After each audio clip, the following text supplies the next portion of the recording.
আসসালামু আলাইকুম দর্শক, সবাই কেমন আছেন? আশা করি আল্লাহর রহমতে সবাই ভালো আছেন। আজকে আমরা ঘুরতে আসছি নুলু মার্কেটে। দেখেন কত বড় মার্কেট, দেখেন এখানে বিশাল বড় মার্কেট। আর কালাম ভাই, কি অবস্থা, কেমন আছেন? এই তো আহ, আদা বাংলাদেশের বাংলাদেশের এক পিস কত পড়ছে? 72 টাকা। 72 টাকা পড়ছে।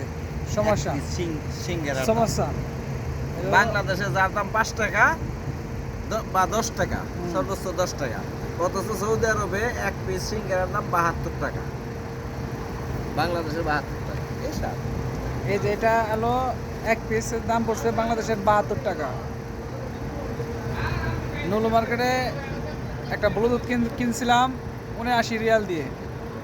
আজকে এটা নষ্ট হয়ে গেছে, 2 সপ্তাহ চালাইছি, বলতেছে নষ্ট হলে নতুন পাবি।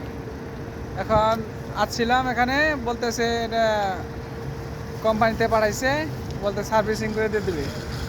তাহলে ওরা এখানে 2 নাম্বারই করে সবসময়। যা হোক, কিছু বললাম না। সবাই ভালো থাকবেন, আবার দেখা হবে ইনশাআল্লাহ নেক্সট ভিডিওতে। ধন্যবাদ সবাইকে।